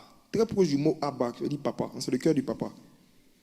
Et ça veut dire quoi? Oublier dans l'hébreu, ce n'est pas la faculté de ne pas se souvenir. Ce n'est pas ça l'oublier. Dans l'hébreu, oublier, c'est la décision de banaliser, de marcher sur quelque chose. C'est la décision de ne pas s'attarder sur quelque chose. Tu t'en souviens, mais tu décides de passer par-dessus, de marcher dessus, de banaliser la chose. Oublier dans l'hébreu, pour les Juifs et pour Dieu, quand Dieu dit d'oublier les offenses, tu te rappelles d'une offense, mais tu décides de passer là-dessus. Et si vous regardez ce qu'est un dictionnaire biblique, vous allez voir que la première traduction, la première définition de abar, c'est marcher sur. Et ça m'a rappelé Jésus qui disait à ses disciples, je vous ai donné le pouvoir de marcher sur les serpents, les scorpions, sur toute la puissance de l'ennemi, et rien ne pourra vous nuire. Rien ne peut nuire à quelqu'un qui décide de marcher sur les offenses. Rien ne peut te nuire. Chaque offense est un serpent. Chaque blessure est un scorpion. Voici pourquoi ça te ronge quand tu y penses. Mes frères et sœurs, L'une des choses que j'ai découvert dans ma Bible, c'est que notre cœur n'a pas été créé pour méditer sur les blessures, mais pour méditer sur la parole. Le cœur de l'homme n'a pas été créé pour méditer sur les humiliations, les choses humiliantes. Et quand tu attaques ton cœur et tes pensées à repenser à des offenses qu'on t'a fait, tu détruis ton cœur. Or, il a dit, garde ton cœur plus que tout. Car c'est de lui que viennent les sources de l'onction. C'est de lui que viennent les sources de la vie. Vous détruisez votre onction, vous polluez les sources d'eau vive qui sont à l'intérieur de vous. Quand vous méditez sur le mal qu'on vous a fait. Vous méditez sur le mal qu'on vous a fait. Vous n'arrivez pas à méditer sur la parole de Dieu. On ne peut pas faire les deux choses à la fois. Ce n'est pas possible. Tu vas ouvrir ta Bible. Matthieu 7, 7. Maman aussi m'a eu. Vous allez voir que quand vous êtes dans des moments de prière, des moments de méditation, les souvenirs de certaines offenses vont commencer à venir dans votre tête. C'est l'œuvre du diable. Le cœur n'a pas été créé pour repenser pendant longtemps aux choses blessantes. Donc quand tu joues à ce jeu, c'est comme si tu étais en train de prendre un couteau en fait et puis de te piquer toi-même. Je vous partage une vision que j'ai eue et qui a fait que j'ai grandi dans la faculté de marcher sur les offenses, d'oublier les offenses. Je priais un jour, le Seigneur me transporte dans une vision. Et puis un homme me donne un couteau. Il dit, tiens le couteau. Je prends. Il me dit, prends le couteau et pique-toi. Je dis, pourquoi? Il dit, vas-y, fais-le. Je dis, non. Il insiste. Je dis, non. Il dit, pourquoi tu refuses de te piquer avec le couteau? Je dis, parce que ça va me blesser. Et il dit, si jamais tu faisais ce que je t'ai dit de faire, est-ce que c'est moi qui t'aurais blessé? Je dis, non. Et il prend la Bible et il me montre 1 Corinthiens chapitre 13. L'amour ne se blesse point. L'amour ne s'irrite point. Le Seigneur dit dans 1 Corinthiens 13 que l'amour ne s'irrite point. S'irriter, c'est se blesser soi-même. Irriter veut dire blesser. Quand quelqu'un t'insulte, il t'a juste donné un couteau. Et c'est toi qui peux décider de prendre cette injure pour te blesser. Personne ne t'a blessé, tu t'es blessé. Les blessures qu'on ressent ne dépendent pas de ce qu'on nous dit ou de ce qu'on nous fait. Ça dépend de comment nous prenons la chose.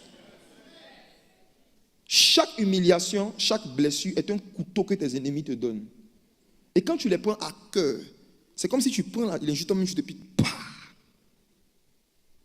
Tu t'es irrité, tu t'es blessé toi-même. Oh, l'amour ne se blesse point.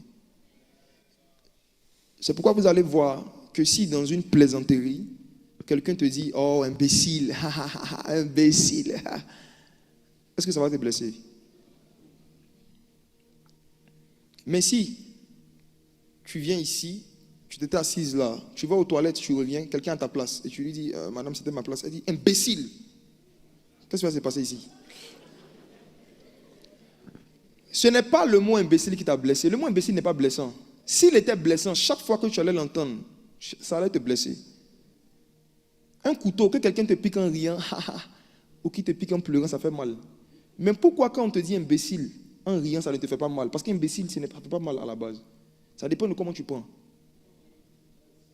C'est parce que tu prends en plaisanterie le premier imbécile que ça ne te blesse pas. Et c'est parce que tu prends comme une attaque le deuxième que tu es blessé. Donc, tout dépend de toi. Vous avez pris à cœur trop de paroles que les gens vous ont données, trop d'attitudes que les gens ont. Vous avez pris ça à cœur. C'est vous-même qui avez mis ça dans vos cœurs. Et aujourd'hui, ce cœur-là ne peut plus recevoir des visions. L'apôtre Paul dit, je prie que Dieu illumine les yeux de votre cœur. C'est avec le cœur qu'on voit. C'est avec le cœur qu'on médite. C'est avec le cœur qu'on entend Dieu. Dieu parle au cœur. Et quand ce cœur est rempli d'amertume, quand ce cœur est rempli de blessures, Dieu ne peut pas te parler. Même quand il te parle, tu n'entends rien. Vitamine K. Quand tu bois le lait spirituel, quand tu médites sur les enseignements de base comme l'œuvre de la croix, tu te rends compte que tu n'as pas le droit de ne pas pardonner à quelqu'un. Parce que toi-même, tu ne méritais pas le pardon. Jésus te l'a accordé. Tu n'as pas le droit de décider de ne pas pardonner à quelqu'un. Nous donnons ce droit quand on s'éloigne du lait spirituel. On oublie d'où on est quitté. Les choses que toi-même tu as faites à Dieu, si Dieu avait pris ça à cœur, il y a longtemps qu'il t'avait chassé de la foi. Si Dieu prenait à cœur nos péchés, nos erreurs et nos manquements, beaucoup parmi nous, on ne serait pas là aujourd'hui. C'est parce que quand nous péchons, Dieu ne prend pas à cœur le mal que nous faisons. Une fois qu'on se répand, le sang de Jésus nous purifie de tous nos péchés et Dieu n'en parle plus. Il se comporte avec nous comme s'il n'y avait jamais eu de problème. Et c'est ce caractère de Abba, du Père, qu'on doit chercher. Le pardon rend puissant, le pardon rend invincible. Le pardon rend invincible. Dans le domaine de la sorcellerie, si quelqu'un va consulter pour te lancer un sort, le féticheur ne peut pas envoyer son sort si tu n'as rien fait de mal à la personne. C'est la raison pour laquelle quand un sorcier veut t'attaquer, il te pousse d'abord à le blesser. Il va d'abord te provoquer pour que tu l'insultes, que tu le frappes. Il faut que tu pêches d'abord contre lui, avant qu'il ait accès à ton âme.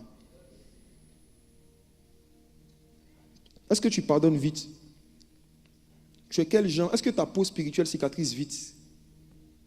Est-ce que tu es quelqu'un qui marche vite sur les offenses, qui passe dessus? Si ce n'est pas le cas, ce matin, Jésus va t'aider. Ne comptez pas, n'évaluez pas votre croissance spirituelle en fonction du nombre de jours où vous avez jeûné. Évaluez votre croissance spirituelle en fonction du nombre de personnes que vous avez pardonnées. N'évaluez pas votre maturité spirituelle en fonction du nombre d'heures où vous êtes capable de parler à Dieu. Évaluez votre maturité spirituelle en fonction du nombre de fois que vous pardonnez. Ce qui a fait que Jésus, l'agneau de Dieu, a commencé à être adoré par les anges. On dit, l'agneau de Dieu est digne de recevoir la louange, l'adoration. Les anges étaient étonnés. Ils disent, car tu as été immolé. Ce n'est pas car tu as prêché, car tu as fait des miracles. C'est car tu as été immolé. Ça veut dire que les anges ont été touchés, émerveillés et impressionnés de voir quelqu'un qui est blessé, mais qui continue à aimer. C'est ça qui a choqué les anges. Malgré tout ce qu'on lui a fait, il dit, Père, pardonne-leur, car ils ne savent pas ce qu'ils font. Ce caractère-là, c'est ce qui a touché les anges. Les hommes sont touchés par l'onction, les anges sont touchés par les vertus. Chaque fois que quelqu'un va se comporter comme Christ par rapport à une offense, les anges vont se sentir attirés par lui. Il y a quelque chose d'angélique qui se crée toujours dans la vie de toute personne qui prend la décision de marcher sur des offenses, de passer sur des offenses. Les offenses, ce n'est pas seulement des choses qu'on nous fait, c'est aussi certaines personnes. Il y a des gens qui eux-mêmes sont des offenses. Il y a des gens offensants, c'est-à-dire que de nature, ils sont offensants. L'une des façons aussi de garder son cœur de ce genre de personnes, c'est de les bloquer.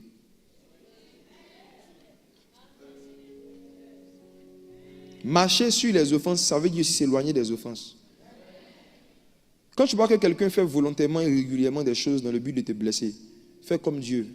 Dieu aime le monde, mais Dieu a pris ses distances avec le monde. Dieu n'a pas d'intimité avec le monde. C'est dangereux de rester en relation avec quelqu'un qui prend plaisir à t'humilier et à t'offenser. C'est très dangereux pour le cœur. Très dangereux pour le cœur. Très dangereux. Elle fait des statuts, tu sais bien que c'est de toi qu'elle parle, mais tu lis. Et toi aussi, tu fais ton statut. Tu es Chanel, tu dois grandir en Christ. Tu dois grandir en Christ. Tu es Chanel. Statut visé, c'est pour les chrétiens Chanel. Tu vois que quelqu'un pose des actions pour t'offenser. Mets ta gloire à oublier. Il faut oublier la personne. Oublie-le, oublie-le. Enlève-le de ton champ de vision, de ton champ de communication. Oublie-le. Oublie les offenses. Oublie-le. Oublie-le. Est-ce qu'on peut prier? On va prier.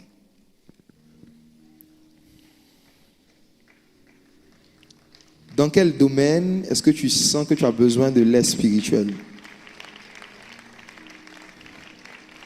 La faculté de voir clairement. On va beaucoup prier par rapport au songe ce matin. J'ai vraiment ça à cœur. Si Pharaon avait oublié son songe, des enfants allaient mourir de la famine. Si Pharaon avait oublié son songe au temps de Joseph, des milliers de personnes allaient mourir et on allait dire que c'était une épreuve de Dieu sur la terre. Non. La famine devait venir, mais Dieu ne voulait pas que la famine tue. Mais pour ne pas que la famine tue, il fallait qu'un homme se rappelle de son songe, qui cherche l'interprétation. L'oubli des songes a causé la mort prématurée de beaucoup de personnes.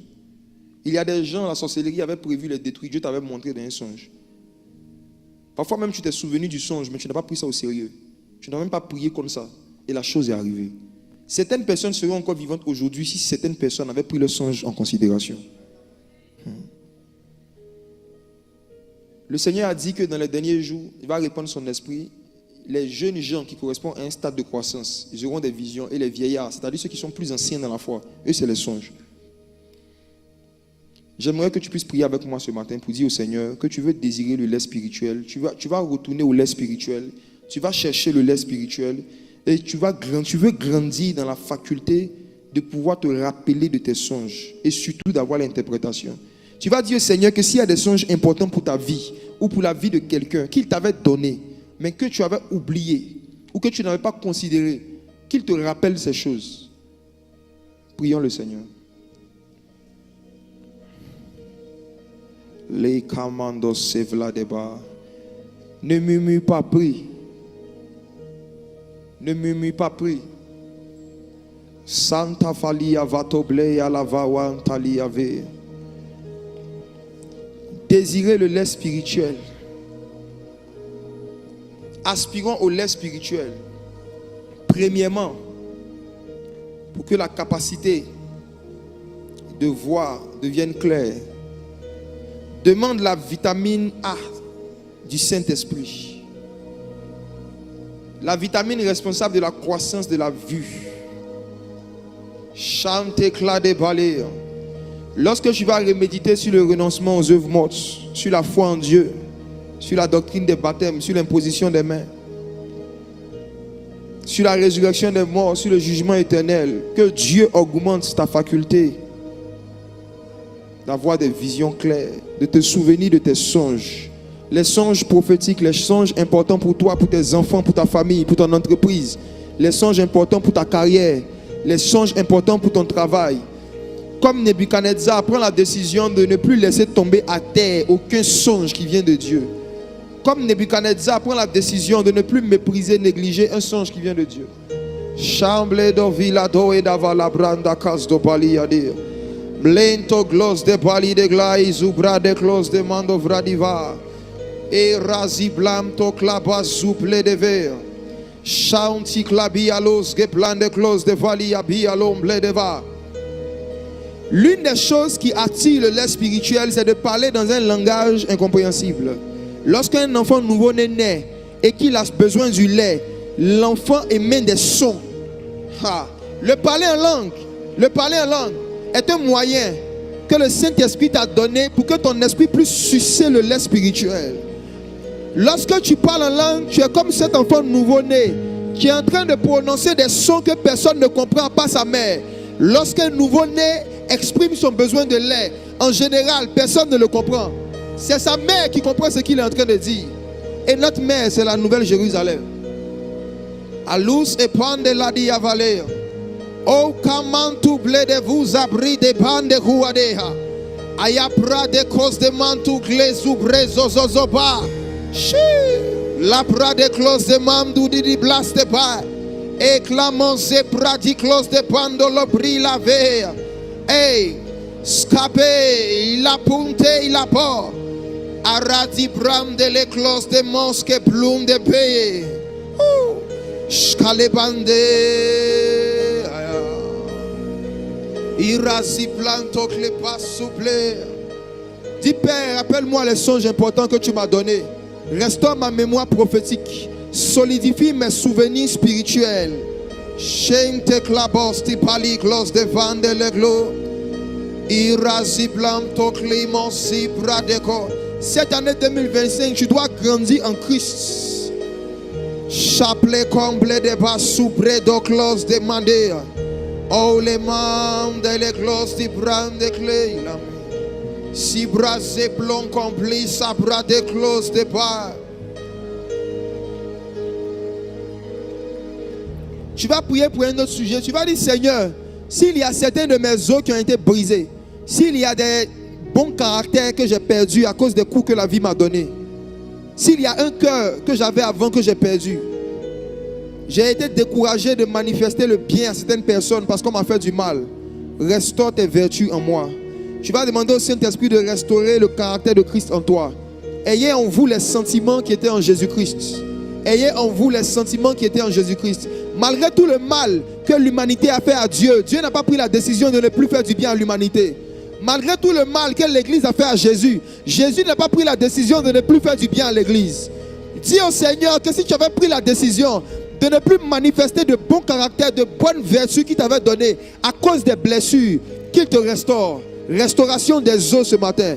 Dis à Dieu de restaurer en toi les vertus, les qualités que tu as perdues. Dis à Dieu de restaurer en toi les bons comportements que tu as perdus. Allons-y. Prions. Père, nous voulons que Christ soit formé en nous. Que le caractère de Christ, les vertus de Christ soient formées en nous. Si certains de nos os ont été brisés, si certaines de nos valeurs ont été brisées, si certaines de nos vertus ont été brisées, nous te supplions ce matin, sois miséricordieux envers nous. Qu'il y ait un vent de restauration. Toi, le Dieu d'Ézéchiel, toi qui peux ramener à la vie des ossements desséchés, je prie que tu souffles sur nous, un vent de restauration des vertus, un vent de restauration des valeurs, un vent de restauration des bonnes attitudes. Que Christ soit formé en nous. Que Christ soit formé en nous. La tout même te comblé de vélé. Que Christ soit formé en nous. L'écluse des brames de l'Ige. Que Christ soit formé en nous. Que Christ soit formé en nous. Que Christ soit formé en nous. Que Christ soit formé en nous. Au nom de Jésus. Ah. On va prier pour un dernier sujet. À ce niveau-là, je vais demander à ceux qui peuvent de se tenir debout. On va prier pour les blessures intérieures. Ceux qui ont du mal à cicatriser de certains coups qu'on leur a donnés. Jésus a dit dans Luc 4, verset 18, « L'Esprit du Seigneur est sur moi, car il m'a oint pour annoncer l'évangile aux pauvres. » Et ensuite, il a dit pour guérir ceux qui ont le cœur brisé. Pardonner, c'est une chose, mais être guéri, c'est une autre chose. La décision de pardonner vient de nous, mais la décision d'être guéri vient de Dieu. C'est nous qui pardonnons, mais c'est Jésus qui guérit. Et Jésus est prêt à guérir tous ceux qui sont prêts à pardonner. Si tu as entendu ce message ce matin et que tu as dit, mon cœur ne sera plus un tombeau des offenses. Mon cœur ne va plus méditer sur le mal qu'on m'a fait. Je veux méditer la parole. Je veux méditer sur le lait spirituel. S'il y avait des blessures dans ton cœur, Jésus va te guérir. Je vais inviter chaque personne à mettre sa main sur son cœur, à fermer ses yeux. Vous savez, il est possible même d'être blessé sans le savoir. Hein? Même physiquement parlant. Parfois, tu peux avoir une plaie sur le pied, tu ne le sens pas, jusqu'à ce que de l'eau te touche. Et ça fait mal. Parfois, vous ne savez pas que vous êtes blessé dans certains domaines, jusqu'à ce qu'on parle du sujet. Et quand on parle du sujet, il y a une douleur qui se réveille. Certains ici sont blessés d'avoir perdu leurs parents avant qu'ils deviennent autonomes financièrement. Vous vivez avec cette blessure. Du fait que papa est mort, maman est morte et j'ai dû me débrouiller. Et le fondement même de votre activisme, c'est la blessure. Vous bossez dur, vous travaillez dur. Pas uniquement parce que vous voulez gagner votre vie, mais parce que vous voulez prouver aux gens qui ne se sont pas occupés de vous que vous pouvez réussir seul. Ce n'est pas un bon sentiment, ce n'est pas une bonne raison pour travailler. La Bible dit que tout ce que vous faites, faites-le pour la gloire de Dieu. Quand tu ne travailles pas pour la gloire de Dieu, tu travailles pour te venger de la famille, tu travailles pour prouver quelque chose aux gens. Il y a une bénédiction que Dieu ne va pas t'accorder. Il y en a qui sont blessés de beaucoup de choses différentes, on ne peut pas tout citer. Le Saint-Esprit connaît le cœur de chacun. Il y a une huile qui va couler. Je vais chanter un chant. C'est un ancien chant. Esprit de Dieu, bouge en moi, donne-moi un cœur nouveau, Saint-Esprit. Est-ce que quelqu'un de la chorale connaît ce chant qui peut m'aider? Le chant dit, Esprit de Dieu, bouge en moi, donne-moi un cœur nouveau. Est-ce qu'il y a quelqu'un du groupe musical qui connaît le chant qui peut m'aider? Esprit de Dieu, bouge en moi, donne-moi un cœur nouveau.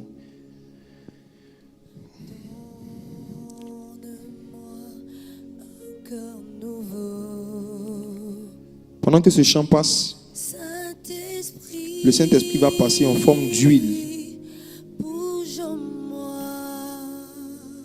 Il va commencer à guérir ceux qui ont le cœur brisé. Il va vous donner des cœurs nouveaux. Esprit Esprit de Dieu, bouge en moi, disons.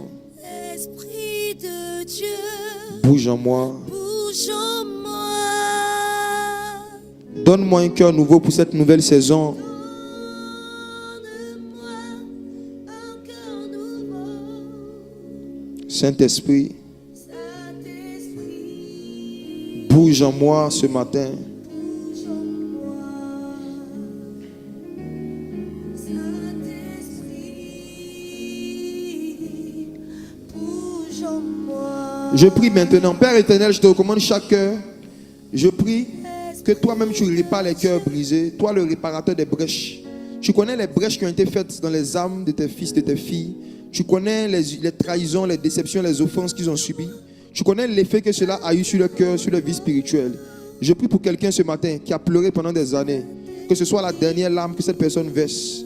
Personne n'est digne, aucun être humain n'est digne qu'on verse des larmes pour lui régulièrement. C'est pour toi seul que nous devons pleurer régulièrement, Jésus. C'est dans ta présence seule que nous devons pleurer régulièrement. Je prie que si quelqu'un m'écoute et que cette personne a une situation du passé qui le fait pleurer régulièrement, maintenant, wow, esprit de consolation coule dans cette salle. Wow. Je vois des choses qui ressemblent à des pointes qu'on est en train d'arracher du cœur de certaines personnes. Il y a des souvenirs de l'enfance très douloureux qui ont un effet jusqu'à aujourd'hui sur certains adultes que le Saint-Esprit est juste en train d'effacer doucement. Vous êtes toujours mariés, c'est vrai, mais tu vis avec une rancune que ton mari ne soupçonne même pas. Il t'avait demandé pardon pourtant, tu as dit que tu as pardonné, mais de temps en temps tu lui en veux. Il y a une colère, une nervosité qui se crée contre lui. C'est l'œuvre d'un démon. Ce matin, Jésus va te donner un cœur nouveau. Au nom de Jésus, j'ordonne maintenant à tout esprit opportuniste qui s'est saisi des blessures de quelqu'un, qui s'est saisi des humiliations de quelqu'un pour venir se loger au niveau de son cœur. J'ordonne à ces esprits de partir simplement, doucement, doucement, doucement, doucement. Seigneur, je prie pour toutes ces jeunes femmes qui ont été victimes de violences sexuelles, violences conjugales, abus émotionnels. Guéris-les. Pendant que le monde est en train de célébrer la journée de la femme, le week-end de la femme, je prie, Saint-Esprit de Dieu, que tu touches de façon très particulière les femmes qui sont en ce lieu. Je prie, Père éternel Dieu, que tu restaures en chacune d'elles chaque os que la vie a brisé. Que tu restaures en chacune d'elles chaque vertu que la vie a brisée. Et que nous puissions tous rentrer à partir d'aujourd'hui dans une nouvelle saison de communion et de communication avec ton esprit. C'est au nom de Jésus, le Fils de Dieu, que j'ai prié. Amen, amen, amen. On peut acclamer Jésus.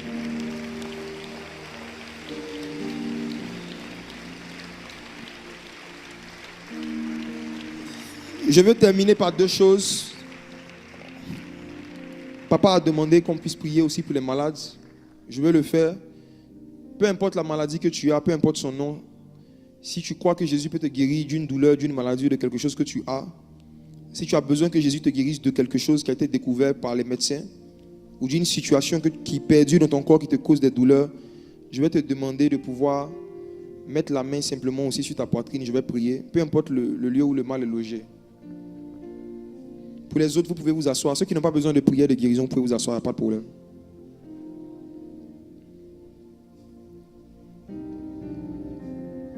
Jésus guérit. Jésus guérit. Jésus guérit. Père éternel, merci pour ta grâce. Merci pour ton amour. Je te recommande la vie de chaque personne ici présente. Lorsque tu as envoyé ton fils Jésus, il a pris nos péchés, il a pris aussi nos maladies. Par ses meurtrissures, nous avons la guérison. Seigneur Jésus, je prie maintenant, pendant que tu es là, de regarder chaque douleur et chaque maladie portée par ces gens. Que ce soit au niveau de la tête, du cou, de la poitrine, du ventre, des épaules, du sang, des os. Je prie, Père, que tu puisses les guérir maintenant au nom de Jésus. Tu m'as dit ce matin que tu vas guérir beaucoup de problèmes au niveau des os. Je prie pour quelqu'un qui a fait un accident et qui a eu un os déformé. qui n'a jamais pu reprendre sa forme jusqu'à aujourd'hui. Pendant que ta gloire et ta puissance sont en ce lieu, je prie que ta puissance commence à toucher les os. Que toute déformation, toute infimité soit réprimandée maintenant au nom de Jésus. Je prie que les os reprennent leur forme normale. S'il y avait des organes déformés, que ces organes soient visités par la puissance du Saint-Esprit. Je prie, Père éternel Dieu, que toute maladie qui a été détectée par des examens, Seigneur, soit complètement anéantie par la puissance du Saint-Esprit. Et que lors des prochains examens, que la science atteste que Jésus est passé par là. Je prie, Père, que toutes les douleurs dans les corps disparaissent maintenant par la puissance de ta grâce. Que tu puisses soulager ces hommes et ces femmes et qu'ils puissent te glorifier. C'est au nom de Jésus que j'ai prié. Amen, amen, amen. On peut acclamer le Seigneur. On peut glorifier Jésus par des acclamations. Est-ce qu'on peut célébrer l'agneau de Dieu? Celui qui a grandi en sagesse, en stature et en grâce. Celui qui a mangé du lait et du miel jusqu'à devenir un modèle pour nous, le Messie, Jésus. Amen.